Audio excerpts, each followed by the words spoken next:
Vamos a dar comienzo entonces. Bueno, buenos días, buenas tardes, buenas noches, depende de dónde me están viendo y escuchando. Soy el doctor Jorge Zanagua del Centro de Terapia Láser de Argentina y les doy una cordial bienvenida a este seminario que lo hemos denominado Tabaquismo y Coronavirus. Por favor, escriban en el chat si me están viendo y escuchando bien en este momento ya. Ya se escucha, sí. Sí, aquí sí, Gabriela también nos dice. Luis desde España, perfecto. Santiago también. Bueno, perfecto. Entonces quiere decir que está el seminario funcionando perfectamente bien. Bueno, ahora les voy a presentar al moderador de este seminario, el doctor Guillermo Acosta, que él es médico, es especialista en cardiología y medicina del deporte, es profesor de la Universidad Nacional de Catamarca, Argentina, de la Facultad de Ciencias de Salud, y es presidente del Comité de Cardiología del Ejercicio de la Federación Argentina de Cardiología. Doctor Acosta, tiene la palabra. Bueno, ante que todo, buenas tardes, buenas noches, depende de dónde se encuentren. Bienvenidos a esta reunión. Sería bueno que cada participante pusiera en el chat de dónde son, así tenemos ideas del origen de todos nuestros asistentes. Y este chat será silenciado al inicio de disertación y será reabierto al finalizar. Daremos inicio en unos minutos el seminario online gratuito sobre tabaquismo y coronavirus, donde conocerán la última información sobre la pandemia del COVID-19. Sabemos que el tabaquismo produce un deterioro de la calidad de vida importante a través de enfermedades muy conocidas, la enfermedad cardiovascular, el EPOC, enfermedad pulmonar obstructiva crónica, algunos tipos de cáncer, sobre todo de la vía respiratoria. Todos estos factores que menoscaban la calidad de vida y que van a terminar en la muerte de una persona. En Argentina solamente fuma el 22% de la población mayor de 18 años, según la última encuesta nacional. Y mueren 44.000 personas al año, o sea que son más de 120 personas por día, por enfermedades asociadas al tabaquismo, en un 13% del total de defunciones. La atención al sistema público demanda un gasto de más de 20.000 millones de pesos anuales. La epidemia del tabaquismo es completamente prevenible, su combate mejoraría la calidad de vida de millones de fumadores y ahorraría millones de pesos a las arcas del Estado. En esta Masterclass responderemos las siguientes preguntas. ¿Son los fumadores más vulnerables a los efectos adversos de la infección por el COVID-19? Además, ¿tiene mayor mortalidad que los no fumadores al infectarse con el COVID-19? Presentamos entonces para esta charla al doctor Jorge Zanagua. Él es médico y doctor en medicina, especialista en cardiología y terapia láser, ex profesor titular de la Facultad de Ciencias de la Salud de la Universidad Nacional de Catamarca, Argentina, autor de los cursos de terapia láser para las adicciones y el estrés. Además, nos acompaña el doctor Galo Narváez Pérez, que nos hablará del método estadístico de esta presentación. Él es médico, fisiólogo e investigador, ex profesor titular de la Facultad de Ciencias de la Salud de la Universidad Nacional de Catamarca, Argentina, miembro senior del American College of Sport Medicine, miembro de la Asociación Internacional de Centros de Alto Rendimiento, asesor internacional de Solidaridad Olímpica y director del Laboratorio de Evaluaciones Morfofuncionales LabeMorph. Invitamos entonces al primer disertante, el doctor Zanagua. Su charla, doctor. Ok, muchas gracias, doctor Acosta.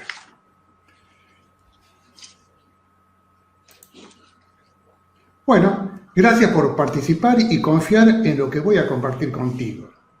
Te recomiendo que tomes nota de la información ofrecida de manera manual con tu lapicera y blog para un mejor recordatorio de los conocimientos ofrecidos. También te solicito que para evitar distracciones.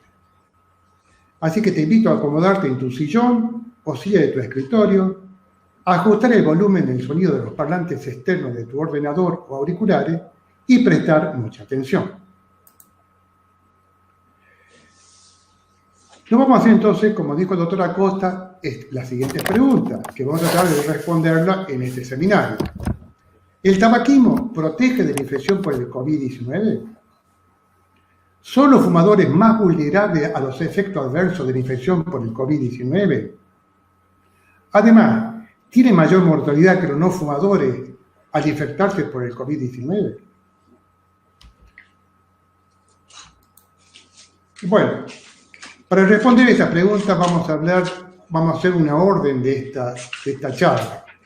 Haré una introducción, vamos a ver los trabajos de investigación china, los trabajos de investigación francesa y las conclusiones. Vamos a comenzar con el tabaquismo. Miren esta slide. Dice, el consumo de tabaco es un factor de riesgo de 6 de las 8 causas principales de mortalidad en el mundo. Fíjense a la derecha, que dice consumo de tabaco, en la barra de la derecha, y las diferentes barras que todo confluyen al tabaquismo, o sea, la cardiopatía isquémica, las enfermedades cerebrovasculares, las infecciones de las vías respiratorias, la enfermedad pulmonar obstructiva crónica, la tuberculosis y el cáncer de tráquea, de bronquios y pulmones.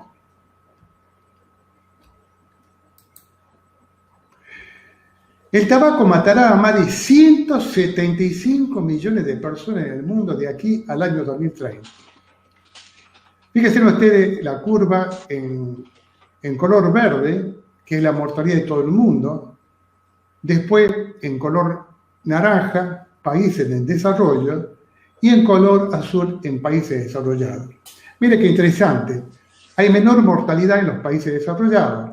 Probablemente sea realmente porque hay leyes mucho más restrictivas que evitan fumar en público, y aparte de eso también las grandes empresas tabacaleras se están yendo hacia el tercer mundo por la cantidad de restricciones que existen y también con restricciones para la propaganda. Infelizmente, el primer mundo está disminuyendo y el tercer mundo está aumentando la mortalidad por culpa del cigarrillo. Bueno, acá hay un resumen, vamos a ver un resumen, digamos, qué es lo que produce el consumo de tabaco, qué enfermedades produce. Por un lado, a la izquierda vemos cáncer y a la derecha enfermedades crónicas.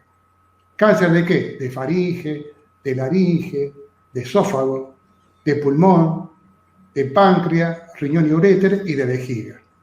Y las enfermedades crónicas más frecuentes, no están todas, pero acá las vamos a resumir: el accidente cerebrovascular, la enfermedad coronaria, el aneurisma aórtico, la enfermedad vascular periférica y la enfermedad pulmonar obstructiva crónica, el EPOC. Y para recordar qué es lo que es el EPOC, es la pérdida permanente de la función pulmonar con dificultad para respirar, capacidad limitada para hacer ejercicio y necesidad de oxígeno. Puede tomar de 20 a 40 años para que la enfermedad sea aparente, pero la supervivencia después de la etapa inhabilitante, cuando la persona ya está con oxígeno, de la enfermedad es de 5 años. Esta habitualmente es la enfermedad en la cual concluyen los tabaquistas, los fumadores, después de muchos años de fumar, ¿no? Y esto es la fisiopatología broncopulmonar. ¿Qué le pasa a los fumadores en su sistema broncopulmonar? El tabaquismo está asociado con el aumento de infecciones pulmonares. Eso ya se ha visto y se lo ve frecuentemente. A la gripe, no hablamos del COVID, a la gripe, a la neumonía, a los dolores de garganta, a la faringitis, a la otitis, todo eso está relacionado con esta fisiología alterada broncopulmonar. Hay una inflamación peribronquial y fibrosis. Hay aumento de la permeabilidad de las mucosas, por eso es que los fumadores crónicos generalmente tienen muchas secreciones, sobre todo a la mañana, ¿no? Deterioro del aclaramiento mucociliar y cambios en la adherencia y alteración del epitelio respiratorio.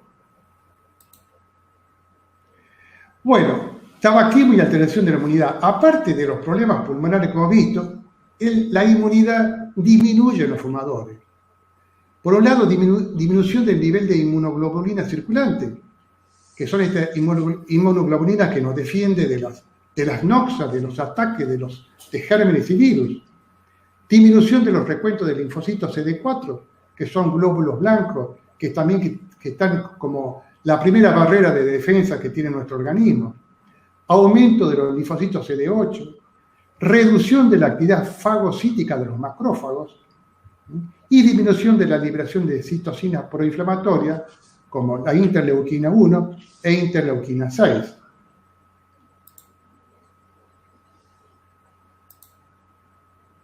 Bueno, ahora vamos a entrar un poco en resumen sobre los coronavirus, que es una extensa familia de virus que puede causar enfermedades tanto en animales como en humanos. El coronavirus que se ha descubierto más recientemente causa la enfermedad por el coronavirus COVID-19. Tanto el nuevo virus como la enfermedad eran desconocidos antes de que estallara el brote en Wuhan, China, en diciembre de 2019. Bueno, tras de esto hay muchas teorías. Se dice que no comenzó en diciembre, que comenzó en noviembre y que las autoridades chinas lo descubrieron, que tampoco fue que nació, del paso del animal a las personas, sino también que pudo haber sido creado en laboratorio. Bueno, no nos vamos a entrar ni meter en esta área, sino vamos a contarles en general lo que está pasando con respecto a esta epidemia, ¿no? Bueno, una de las cosas importantes que ocurre, y ahora en presencia de la epidemia, es que la acción de fumar mantiene activo el contacto entre los dedos, la boca y la cara. Y eso es lo que se recomienda actualmente. Se recomienda que la gente no se toque la cara, justamente para evitar una autoinfección. Y eso es lo que está ocurriendo con el cigarrillo, que es muy difícil si tiene un pucho en los labios, ¿no? Y otro gran problema es la gran capacidad infecciosa que tiene este virus. En un trabajo norteamericano recientemente publicado, dice que el SARS-CoV-2, o sea, del que estamos hablando nosotros, permaneció en aerosoles durante 3 horas, o sea, en el medio ambiente. Y en la superficie de plástico y acero seguía siendo detectable hasta 70 horas, 2 horas después, o sea, 3 días después. Eso habla de la gran poder infeccioso que tiene este virus y la importancia de hacer limpieza de todos los lugares que se está tocando, en fin, con diferentes personas, ¿no? Bueno, ahora entramos a los 2 trabajos más importantes que han salido en esta última época. Uno es la investigación china y otro la investigación francesa. Comenzamos con la investigación china. Los Institutos Nacionales de Salud, NHI, por sus siglas en inglés, publicaron una revisión sistemática de recientes estudios internacionales que evidencian la relación peligrosa entre el fumar y el COVID-19. La búsqueda bibliográfica se realizó el 17 de marzo del 2020, hace muy poquito, utilizando 2 bases de datos, PubMed y ScienceDirect. Son 2 grandes bases de datos de trabajo de investigación médica. Se recuperaron un total de 71 estudios a través de la búsqueda, de los cuales 66 se excluyeron después del examen de los textos completos, porque no tenía valor realmente de investigación importante, y se dejó 5 que finalmente resultaron relevantes y fueron incluidos. Todos los estudios se realizaron en China, 4 en Wuhan y otro en varias provincias de China continental. La población en todos los estudios fueron pacientes con COVID-19 y el tamaño de la muestra varió de 41 a 1.099 pacientes. Con respecto al diseño del estudio, se utilizaron métodos retrospectivos y prospectivos. El marco temporal de los 5 estudios abarcó los primeros 2 meses de la pandemia de COVID-19, o sea, diciembre de 2019 y enero de 2020. De todos estos trabajos, de estos 5, nosotros revisamos los 3 trabajos más importantes. El primero es el estudio SUD. Este estudio analizó las características epidemiológicas de 191 pacientes infectados con COVID-19. Entre ellos hubo 54 muertes, mientras que 137 sobrevivieron. Entre los que murieron, el 9% eran fumadores actuales, en comparación con el 4% entre los que sobrevivieron. Los resultados mostraron que entre los fumadores graves, el 3.4% eran fumadores actuales y el 6.9% eran fumadores anteriores, en contraste con los pacientes no graves, entre los cuales el 0% eran fumadores actuales y el 3.7% eran fumadores anteriores. Este es el segundo estudio WAN, que este es el más grande de todos, que llevaba 1.029 pacientes infectados con COVID-19 en diferentes regiones de China continental. Respecto a los resultados descriptivos sobre el tabaquismo de los 1.099 pacientes, 173 tenían síntomas graves y 926 tenían síntomas no graves. Entre los pacientes con síntomas graves, el 16.9% eran fumadores actuales y el 5.2% eran exfumadores, en contraste con los pacientes con síntomas no graves, donde el 11.8% eran fumadores actuales y el 1.3% eran exfumadores. Además, en el grupo de pacientes que necesitaban ventilación mecánica e ingreso a una unidad de terapia intensiva y que fallecieron, el 25.5% eran fumadores actuales y apenas el 7.6% eran exfumadores. Por el contrario, en el grupo de pacientes que no tuvieron estos resultados adversos, solo el 11.8% eran fumadores actuales y el 1.6% eran exfumadores. Y este es el tercer y último estudio chino.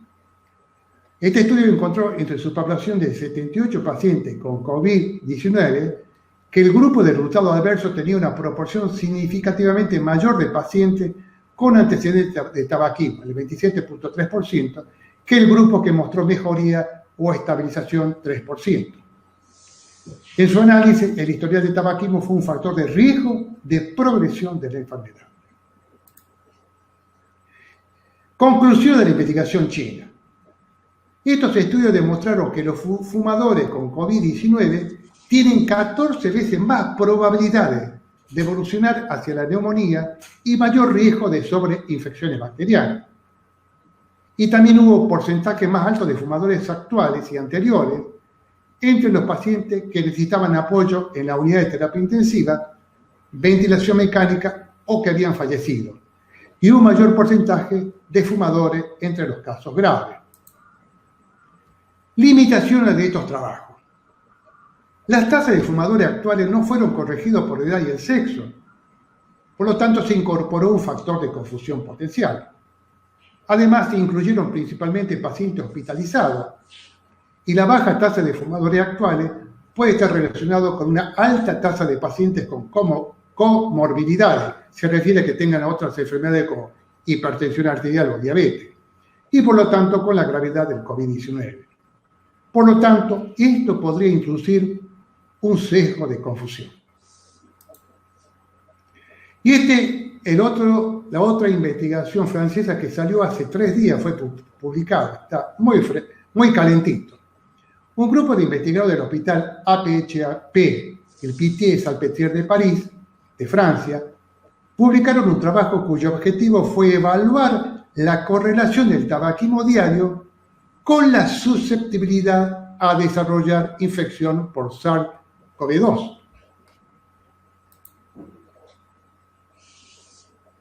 Se evaluó las tasas de fumadores actuales diarios en pacientes infectados con COVID-19 entre el 28 de febrero del 2020 y el 30 de marzo del 2020, o sea, 2 meses, igual que el trabajo chino. Y desde el 23 de marzo hasta el 9 de abril del 2020 para pacientes hospitalizados. Se incluyeron un total de 343 pacientes hospitalizados y 139 pacientes ambulatorios infectados con COVID-19. El diseño fue: las tasas de ambos grupos se compararon con las de los fumadores en la población general francesa de 2018. La tasa de fumadores actuales diarios en pacientes hospitalizados, 4.4%, no difirió significativamente de los pacientes ambulatorios, del 5.4%. Bueno, este estudio sugiere fuertemente que los fumadores actuales tienen una probabilidad mucho menor de desarrollar infección sintomática o grave por SARS-CoV-2 en comparación con la población general. totalmente diferente al estudio de los chinos. Pero estas son algunas limitaciones que también estuve evaluando de la investigación francesa. Hay un bajo número de fumadores en el estudio, apenas un 4%, que más o menos serían unos 20 pacientes con fumadores. Tampoco se pudo identificar cuál de los 4.000 compuestos del cigarrillo ejerce el efecto protector de fumar en el COVID-19. Recuerden que cuando la persona fuma, con el humo entran 4.000 sustancias químicas. ¿Cuál de esas puede ser? No lo sabemos. Ellos piensan que aparte de las 4.000 sustancias químicas entra la nicotina, que es justamente la droga que produce la adicción. No se sabe, todavía se está en investigación, pero bueno, eso le quería comentar a ustedes.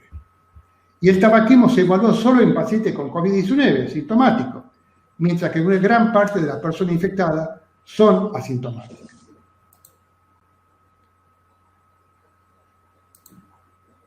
Conclusiones finales. Como la pandemia de COVID-19 todavía está en progreso, la identificación de factores pronósticos sigue siendo un desafío global, ya que los estudios todavía no son concluyentes. De todas maneras, los datos sobre infecciones pulmonares muestran que abandonar el cigarrillo reduce la mortalidad por todas las causas, sobre todo pulmonares. Consideramos no solo enfatizar que los comportamientos como utilizar el barbijo, lavarse las manos, distanciamiento social y reducir el contacto pueden no ser suficientes. El abandono del tabaquismo posiblemente puede ayudar a reducir la transmisión comunitaria de la infección por COVID-19. Muy bien, muchas gracias. Bueno, damos paso al doctor Galo Narváez Pérez para que nos haga un aporte del método estadístico empleado en estos trabajos presentados por el doctor Sanabria. Muy bien. Buenas tardes a todos. Mañana, tarde, noche, donde se encuentren, como decía el doctor Acosta. Agradecerle al doctor Sanabria, que es el director de este webinar y que nos invitó muy cordialmente a participar. Realmente es un verdadero placer y encontrarnos los amigos de siempre, con comentarios de tipo de novedades que llaman la atención especialmente a la comunidad médica y a la comunidad que hacen ciencia de la salud. Por eso he puesto en este momento las aplicaciones de la regresión logística en medicina, porque es la técnica estadística que estos trabajos han utilizado. Y hay que hacer comentarios sobre la metodología que se utilizó y los posibles factores de error que se pueden haber cometido y que lógicamente aumentan la incertidumbre en relación con las conclusiones. Tenemos que la presentación de un problema es varios factores de riesgo. Pueden ser cardíacos, pueden ser cancerosos, pueden ser en este caso producidos por este virus. Y tendremos entonces una gran cantidad de datos generales que eso da la encuesta. Lógicamente esos datos generales son peso, talla, edad y covariadas, que en este caso pueden ser fumar cigarrillo, hipertensión, diabetes, etc. Todo eso entra cuando se analiza un problema. ¿Para qué se usa esto? Para hacer un diagnóstico, para seguir el procedimiento, elegir qué procedimiento vamos a seguir y, lógicamente, descartar patologías. Esta es la metodología que se debe utilizar. ¿Qué es lo que sucede? Que frente a los resultados de una encuesta, buscando factores de riesgo, nos encontramos con una planilla como esta. Aquí hemos puesto unos pocos ejemplos, pueden ser 1.000, 2.000, 3.000 sujetos hacia abajo. Y aquí hemos puesto datos generales, factores y covariadas. Entre los datos generales está sexo, peso, talla y body mass index, que es la relación entre peso-talla. Factores, que son los que vamos a tratar de identificar como body mass index, presión arterial sistólica, diastólica, hipertensión arterial. Los principales hemos puesto para el ejemplo. Entre las covariadas hacemos marcada insistencia en cigarrillo, pues si fuma, si no fuma, cuántos cigarrillos fuma. El número de cigarrillos, lógicamente, que es muy importante, aunque al análisis veremos que tiene algunas variantes. Menos de 2 cigarrillos, 40 cigarrillos. Menos de 2 cigarrillos, 40 cigarrillos.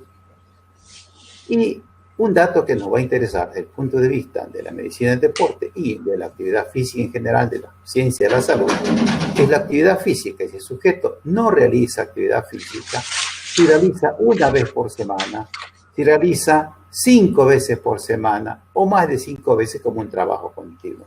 Todas estas variables van a tener mucho peso cuando llega la definición del test. Entonces, insistimos sobre estos valores.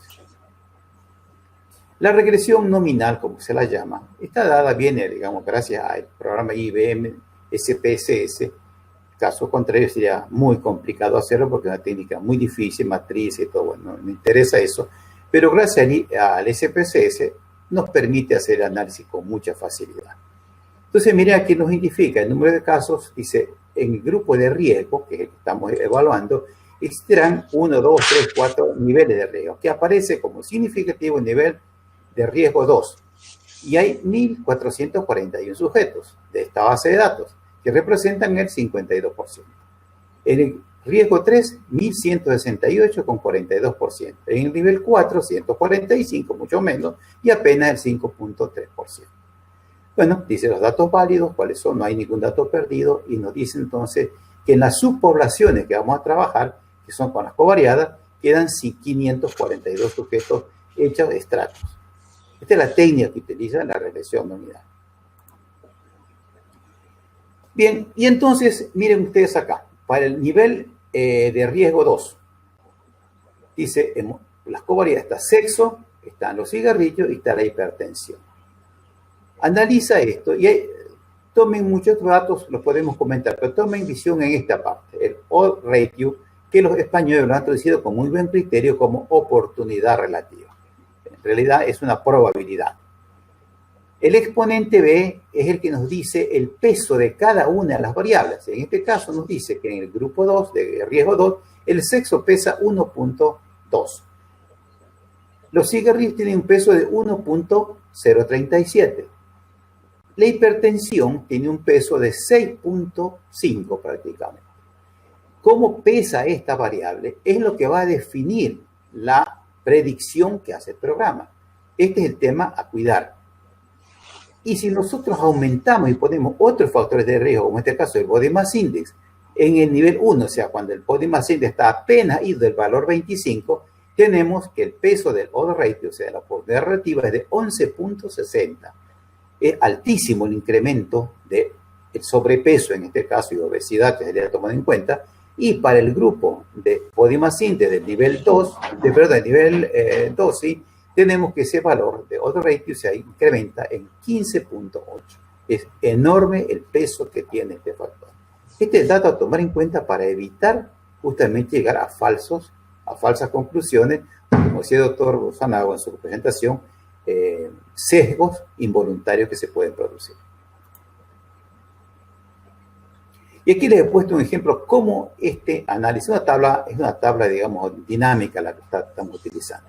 Miren ustedes, si el sujeto no fuma, 0 cigarrillos, aquí dice son mujeres, hace actividad física importante, o sea, permanente, no tiene hipertensión, no fuma, no tiene diabetes, no tiene chagas, no hay referencias de valores de HDL, o sea, negativo, y el único factor, digamos, que nos puede llamar la atención es que es una mujer que es un grupo importante, pero que hace actividad física.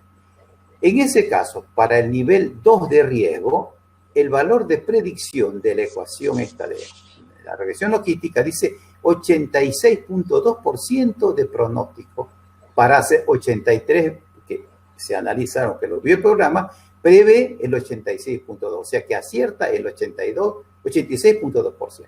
Es muy alto. Lo mismo para el nivel 3, bueno, el 12%, y el nivel 4, mucho menos, 1.3%. Fíjense estos datos de acá, 86.2%. Pero cuando estas mismas mujeres se les incrementa o se les pone el dato de hipertensión, que son hipertensas, y por último, que tienen diabetes, el mismo nivel, no fuman, lógicamente, tienen el mismo nivel de actividad física, pero miren que el valor de predicción cayó a 59.5. Y aquí está el error. Entonces diríamos, no, pero es que las estadísticas no son buenas. No, las estadísticas son números. Depende de cómo lo estemos manejando. Lo que decían en los trabajos que presentó el doctor Sonagua es que al no haber hecho esa estratificación, o sea, poner estos como estratos independientes, el error se produjo. Evidentemente puede dar valores muy altos de un factor mientras está evitando otros. Miren ustedes acá, 59%. Por el nivel 3, 34%. Y el 4, 6%. Pero aquí lo que llama la atención es que esta caída, vuelvo atrás para que lo recuerden, de 86.2 de predicción a 59.6. Entonces este dato es muy, muy, muy importante para utilizar el análisis de regresión logística. Y ahora sí vamos a ver un poquito, que está medio difícil de lectura acá, pues están amontonados los datos, pero se los voy a hacer solamente para que ustedes vuelvan a recordar lo que ya dijo el doctor Sonagua. En el trabajo de Wang, evidentemente es el dato muy importante. 1.099 pacientes con COVID, que fueron tomados en múltiples regiones de China, como ya se dijo, de los cuales 173 tenían síntomas graves y 926 tenían síntomas no graves. Bueno, toda esta información está publicada en un journal importantísimo, uno de los más importantes del mundo, que es el New England Journal. Acá no se publican cualquier trabajo, evidentemente pasan filtros muy importantes. Llama la atención, que se lo había comentado en forma privada al doctor Sonagua, de que este trabajo fue presentado y casi inmediatamente publicado. O sea, la necesidad de publicar estos datos son muy valiosas, pero se han escapado algunos datos importantes. ¿Por qué? Porque incluso cuando ellos terminen de hacer toda la información de cuáles eran fumadores, que lógicamente en los que no fumaban el valor era muchísimo más bajo, ¿cierto? De la incidencia, y entonces vemos que ellos mismos reconocen, no se realizó un análisis estadístico para evaluar la asociación entre la gravedad del resultado de la enfermedad y el tabaquismo. Y esto, lógicamente, que al trabajo lo pone en un lugar muy difícil, que es justamente la razón que los franceses analizan este trabajo y sí, lo critican muy fuertemente. Lo ponen en primera línea diciendo que es un número muy importante, pero tiene este tremendo error. Bueno, les repito, estos datos son muy valiosos por el número de casos que se analizaron. Pero recordemos esto, se cometió ese error. Y en el trabajo de Liu, tiene en cambio otros factores que son apenas 78 pacientes. Entonces, estos dice que tenían factores adversos una porción significativamente mayor de los que tenían antecedentes de tabaquismo. Tenían 27% de peso, digamos, eran mucho más marcados. En relación con los que no tenían o con los que no fumaban o te hacían mejorar, tenían estabilización apenas un 3%. Lógicamente, con esta información se hace un análisis de regresión logística, como lo dice acá, regresión logística multivariante, y la historia de tabaquismo multiplica por 14 el factor de riesgo de progresión de la enfermedad. ¿Por qué? Porque el odds ratio, o este factor que se les había comentado, es 14.28. O sea, en base a este valor es que ellos dicen que 14 veces se incrementa el riesgo en los fumadores. Muy bien, ya hemos visto que en este caso el gran factor de duda es el número, 78 sujetos solamente. Y vemos ahora el trabajo de los franceses, que también el doctor Sonagua ya lo comentó en forma más explícita, y entonces ellos dicen que encuentran una baja incidencia en los fumadores diarios, ¿no? En pacientes con síntomas de COVID. Ellos tienen una población muy importante, pero dicen que la pandemia del COVID, que todavía está en progreso, la identificación de factores pronósticos sigue siendo un desafío global. El papel del tabaquismo se ha sugerido entre los factores de riesgo epidemiológico de la enfermedad, aunque es muy controvertido. Lo pone por las causas que le estoy analizando. Uno puede prestar un trabajo con un número muy importante, pero si el tratamiento estadístico no es el correcto o tiene falla, tiene sesgo, como se dice técnicamente, entonces entra la duda. Dice que ellos trataron de evaluar la correlación de tabaquismo diario con la susceptibilidad a desarrollar infección. Se evaluó la tasa de fumadores actuales diarios en pacientes infectados en un gran hospital universitario, 343 sujetos, de los cuales 103 eran ambulatorios, ¿no? Y interesante, había hipertensión en el 12%, diabetes en el 5%, obesidad en el 8%, inmunodeficiencia en el 3% y EPOC en el 2%. Estos porcentajes fueron redondeados para hacerlo más fácil de entender. Entonces, hay una comorbilidad, como decía el doctor Sanagua, están enfermedades presentes allí. Las tasas de ambos grupos se compararon con la de los fumadores actuales diarios en la población general francesa, que es del año 2018, después de que se estandarizaron los datos de sexo y edad. Ellos hicieron los dos, el procedimiento correcto. Los fumadores activos con infecciones menos graves pueden estar protegidos contra el COVID debido que la nicotina y el receptor nicotínico, ¿no?, pueden estar realmente involucrados en la vía que conduce a la infección viral, y particularmente en la forma más grave de la enfermedad. Pero advierten, no el humo de los cigarrillos, responsable de más de 78.000 muertes por año en Francia.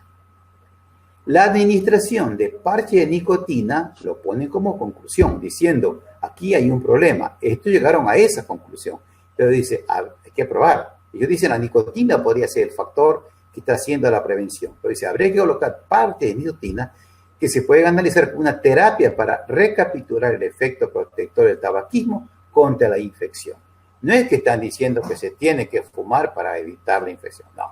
Están viendo los resultados que tuvieron con una enorme importancia la metodología, pero ponen, sí, hasta aquí llegamos. La nicotina a lo mejor fue el factor, pero habrá que probarlo mejor. Y llegamos entonces ahora a la conclusión. Los dos trabajos son correctos y las medidas de publicación del material chino es excelente. El New England Journal de Medicina, el Chinese Medical Journal, que yo no lo conozco, pero debe ser importante. El estudio de los franceses es muy serio y, como siempre, tiene un gran respeto por la metodología de la encuesta y el tratamiento estadístico. Son muy, muy estrictos en eso, todos los trabajos de ellos.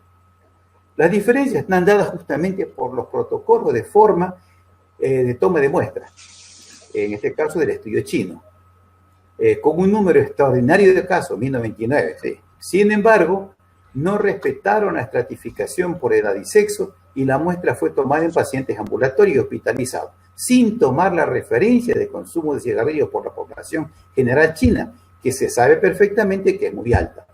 Este detalle es reconocido por los propios autores en el trabajo de Wang y colaboradores, como se lo mostré antes.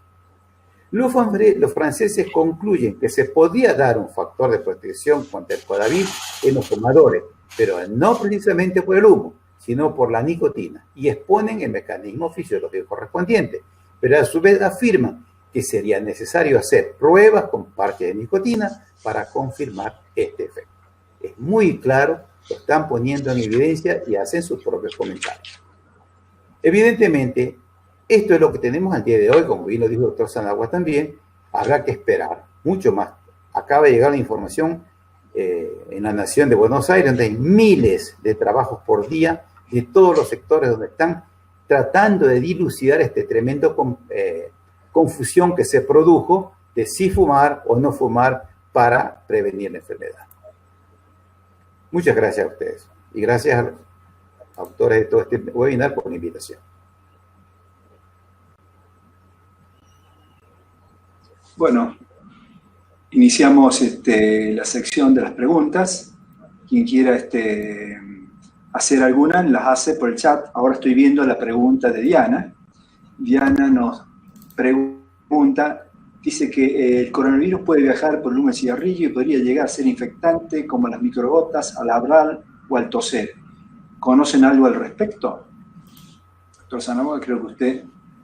Bueno, sí.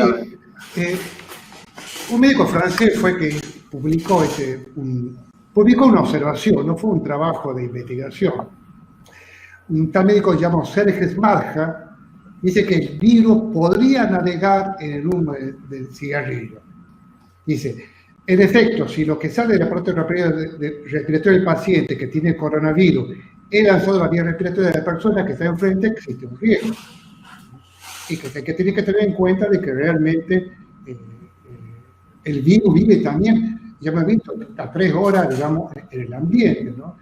Así que yo pienso de que realmente no hay ningún trabajo de investigación que lo muestre, pero de todas maneras lo estamos pensando. Si estamos usando barbijo para que cuando hablamos, conversamos, no contagiemos a los demás o los demás no nos contagian a nosotros, obviamente que el humo del cigarrillo también debe tener alguna importancia significativa, ¿no? De todas maneras no se evaluó todavía qué pasa con el humo del cigarrillo y, digamos, la cantidad de virus que puede haber. No hay una evaluación completa, así que no podemos dar una respuesta clara todavía, ¿no? Además está lo que comentaste en la presentación, Jorge, que tiene más contacto de la mano con la boca los fumadores, así que pueden contagiarse más fácilmente. Lógico, es otro de los grandes problemas, sin lugar a duda, ¿no? Sí, sí. ¿Alguna otra pregunta?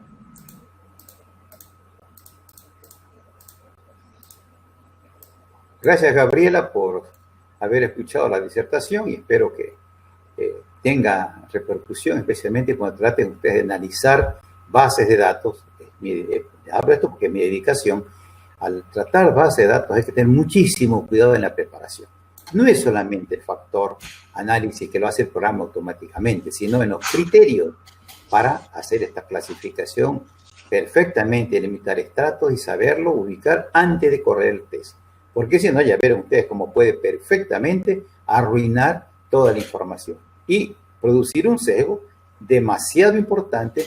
Y cuando esto se publica, imagínense ustedes, decimos, no, hay que fumar para evitar el virus. Y no es así tampoco.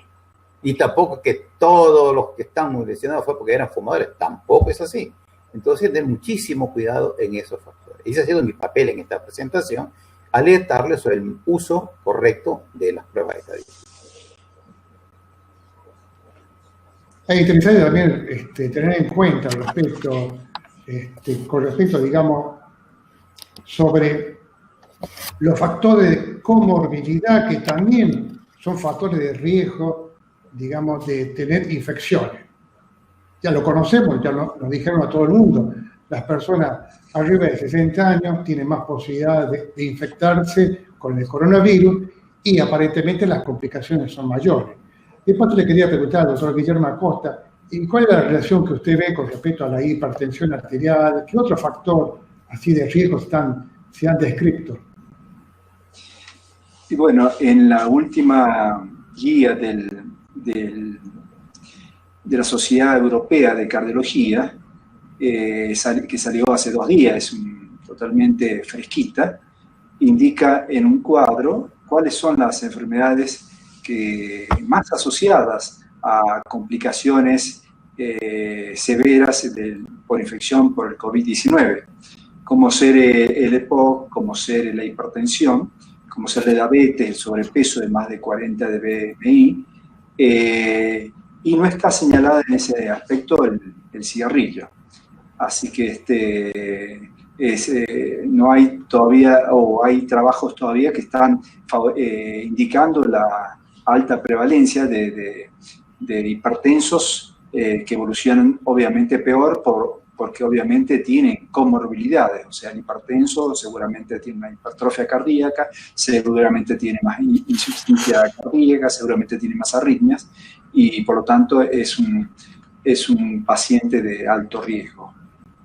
Acá Gabriela nos hace una pregunta. Dice que el 5,2% de los exfumadores eran considerados de riesgo de contraer la enfermedad según las estadísticas mostradas por el doctor Sanau.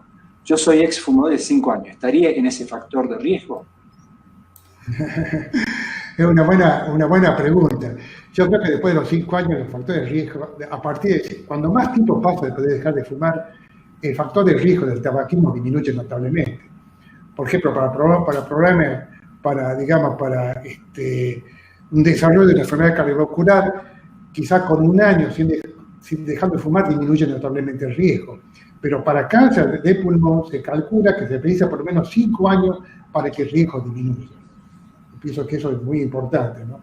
Ahora, ¿cuál es el riesgo en presencia como exfumadores de infectarse con COVID-19? Bueno, todavía es lo que hemos mostrado. No hay una respuesta clara realmente. Pero es mejor realmente prevenir antes que curar. O sea, mantenerse lejos, digamos, mantenerse aislado, usar barbijo, usar todas, lavarse las manos. Yo pienso que eso es fundamental. Y esperar que vengan los trabajos de investigación que están saliendo. Obviamente, es una pandemia que está en pleno desarrollo, ¿no? Por ejemplo, en Estados Unidos no tengo la menor duda que van a aparecer muchos trabajos de investigación por la cantidad de gente que tiene infectada. Igual que en España, igual que en Italia, ¿no? Luis pregunta cuándo hacen ustedes la formación para profesionales. Ahí lo podemos referir al correo electrónico que figura ahí en la pantalla. Aide dice, esa teoría de que la nicotina podría evitar el COVID-19, ¿ustedes creen que sea viable? Acá que tengo una diapositiva. Mira, si me habla el doctor Narváez, voy a poner acá una diapositiva. Perfecto. Lo que dicen los franceses, y con muchísima razón, es que ellos encontraron esa información, pero lo ponen como advertencia al final. Pues la nicotina tiene tal mecanismo con los receptores que podrían actuar como un factor defensivo, pero necesitaremos poner parches de nicotina para probar si esto realmente es así. Porque la nicotina es para que absorba la nicotina solamente, no el humo, y de esa manera ver si realmente se produce el factor de protección. Nada más que eso, siempre condicional. Sí, acá es interesante en este slide que ustedes están viendo, observen en azul sería el coronavirus. Y en verde, donde está el tejido, la membrana celular, serían los receptores de la enzima convertidora de angiotensina. Los trabajos han demostrado que el virus entra en estos receptores. Cuando estos receptores están estimulados, están aumentados o están modificados genéticamente, hay mayor posibilidad que entre el coronavirus.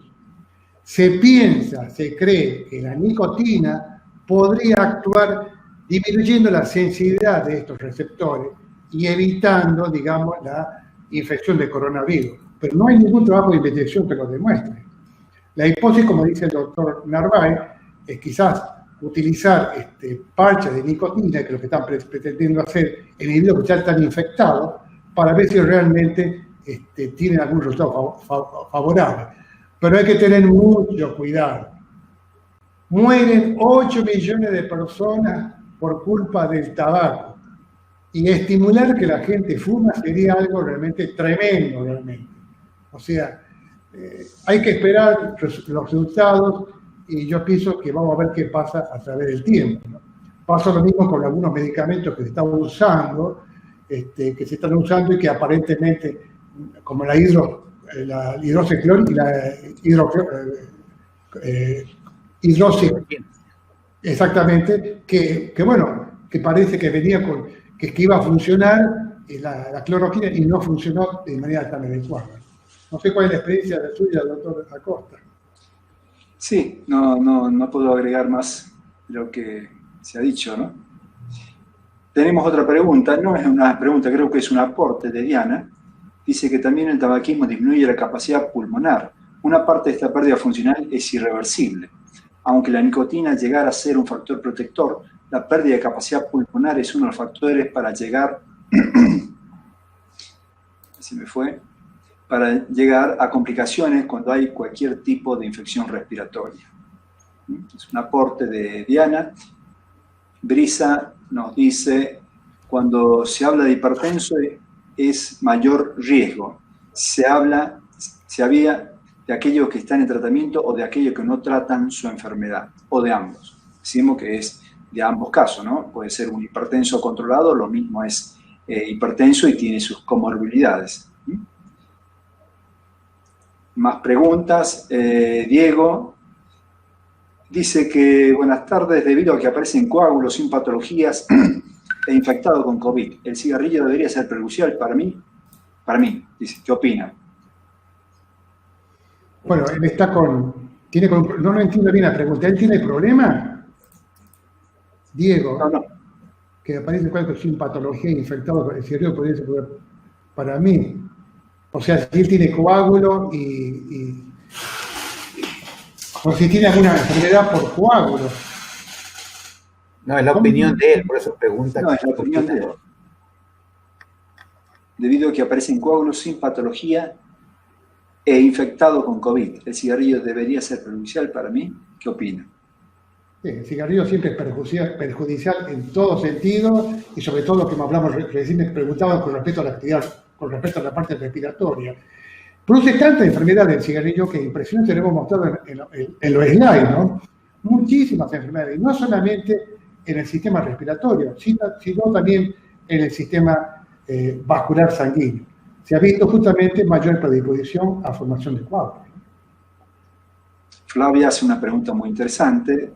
Dice, ¿qué hay de los pacientes con trombofilia? Según los últimos informes de Italia, del alto número de pacientes con problemas de trombos en las autopsias. No, yo no tengo experiencia con trombofilia. Doctora Acosta, no sé si usted le puede dar una respuesta, porque yo no estoy trabajando con ese tipo de pacientes. Sí, se habla de que en lugar de una neumonía es un problema de la coagulación. La coagulación intravascular diseminada que digamos que explota al momento del contacto con el coronavirus, ¿no? Y por eso es que se propone el tratamiento anticoagulante incluso precoz antes del ingreso al hospital. De todas maneras, tampoco está demostrado, son todos, inclusive están apareciendo por WhatsApp que la gente utilice aspirina justamente para evitar este tipo de problemas. Eso es una fake news. Utilizar aspirina para evitar, digamos, las complicaciones, en el caso que se agarra la infección por el COVID-19, es falso porque no hay ningún trabajo de investigación que lo está demostrando. Doctor Jorge Sanagua previamente mencionó la probabilidad de que el virus haya sido creado en el laboratorio. ¿Qué opinan ustedes? Dice Inda 56.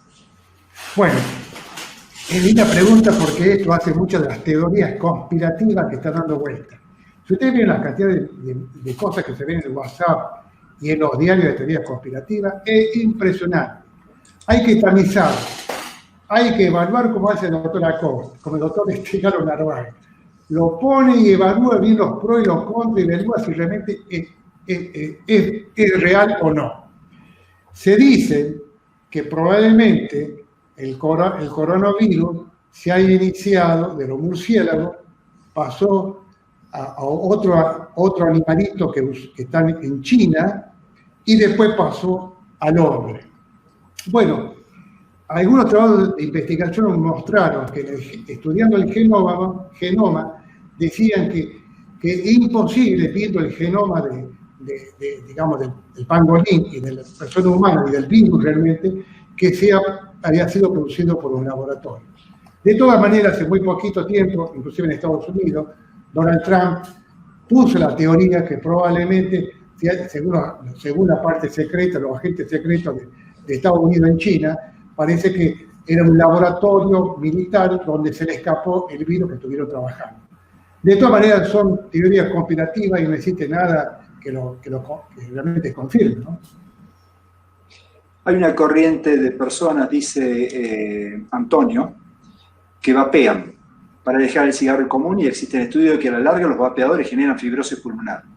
¿Ustedes tienen alguna información, consideración sobre la incidencia de contagio y el riesgo de los vapeadores?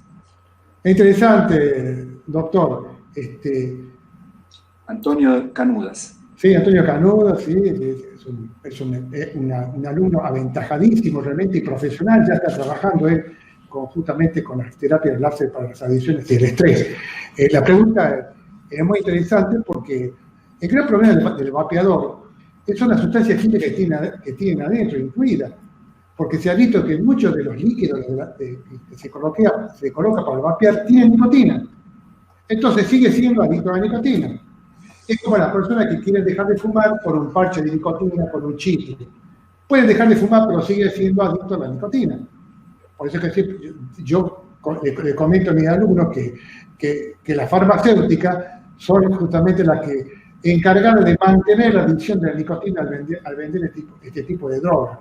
Por chicle, por parche, etcétera, etcétera. Y aparte de eso, también los líquidos vapeadores tienen un montón de sustancias químicas. Y es lo que dice el doctor realmente. Se ha visto fibrosis, se ha visto inclusive muerte súbita.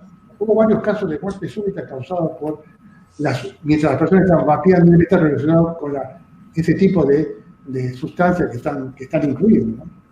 Gracias, doctor, por su aporte interesante. Diego Pérez de Catamarca dice que tenemos 0 contagio en esta ciudad con COVID-19.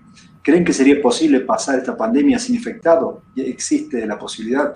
Creo que no podemos responder esta pregunta, ¿no? Es más dedicada a especialistas infectólogos que están en contacto con las autoridades provinciales. ¿Alguna otra pregunta?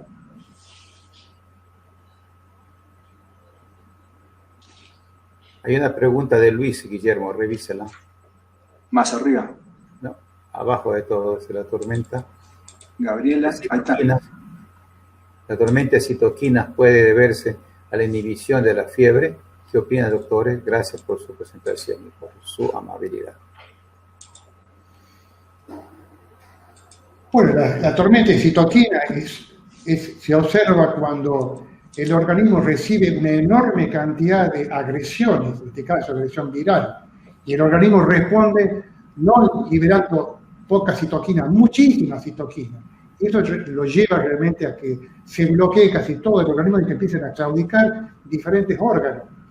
El aparato cardiovascular, el aparato renal, el sistema hepático, la sangre, etc. O sea, es un problema muy serio. Y la fiebre, bueno, ya tiene muy poco realmente que hacer porque está dentro del cuadro, que es gravísimo realmente cuando hay esta claudicación general y que lo termina matando al paciente, ¿no? O sea, doctora Acosta, ¿qué otra opinión tiene usted? No, ninguna otra. Otra pregunta. Gabriela dice, según el doctor Narváez, ¿no se realizó un análisis estadístico en la gravedad de la enfermedad y el tabaco? ¿Por qué cree usted que se cometió ese error? Yo pienso que el problema que se cometió aquí era por el apresuramiento que tenían en la publicación. Ellos tomaron datos vía online, y lo dicen los autores en el desarrollo del trabajo, que llamaban a los hospitales, pedían información y era pasada la información por los responsables de las áreas de archivo de los diferentes hospitales. No es que ellos fueron a buscar en cada uno. Son cientos de hospitales que recurrieron y, lógicamente, algunos que no tenían una historia clínica actualizada los rechazaban, pero la gran mayoría pedían que esté registrada la historia clínica. Este error, pues, muy habitual que se cometa, porque cuando uno tiene apresuramiento, digamos, presión para publicar, no sé de dónde venía, si de la revista o de las autoridades chinas, para publicar este dato, lógicamente se le fue. Por eso es que al final ellos ponen como referencia, los mismos autores ponen en el párrafo, no se hicieron estas estadísticas, no les dio el tiempo posiblemente. Repito, el New England es un tremendo journal, tremendamente difícil de publicar, te rebotan todo lo que mandas, si no está perfectamente hecho, y seguramente por la actualidad del tema, ¿no?, pasó de largo esta situación. Pero la respuesta estuvo de inmediato, los franceses la revisaron y les pusieron en papel la información. Hay una lista en el trabajo de los franceses, están todos los trabajos chinos, y el primero que aparece es el de Wang, con esos 1099 casos, y pone, no se hizo tal cosa. De manera que es evidente que se pueden cometer errores. Posiblemente involuntarios, seguramente. Un comentario más con respecto a esto. Uno de los problemas que tenemos los médicos cuando recabamos información a través de teléfono, inclusive a través del consultorio, es que muchos de los pacientes son unos grandes mentirosos. Sin menoscabar a los pacientes, sin lugar a dudas. Pero parece que tienen temor de contarle al médico, yo fumo, o yo tomo mucho más bebida alcohólica, o tengo tal adicción. Mienten un poco. Y entonces, mienten un poco y hace mucho. Entonces, a veces es difícil también recabar la información correcta de los fumadores. Por eso se dice que en el caso de los fumadores, aparte de preguntarles si fuman, hay que hacerle análisis de orina, que eso fue una falla que no hicieron ninguno de los dos trabajos, ni los chinos ni los franceses, no evaluaron los metabolitos de la nicotina en orina. Entonces se llevaron solamente lo que le dijo el paciente, ¿fumo o no fumo? Pero no lo pudieron comprobar. Otro sesgo más que tuvieron realmente los dos trabajos, ¿no? ¿Alguna otra pregunta del público? O cerramos porque ya estamos en hora. Bueno, Entonces damos por terminada la sesión, no sin antes agradecer la presencia de ustedes y sobre todo de aquellos que están en el frente de batalla de esta pandemia. Cuídense mucho y tengan todos ustedes un buen fin de jornada y feliz fin de semana. Chao, hasta luego. Ok, chao para todos. Una buena tarde para todos. Gracias por la asistencia.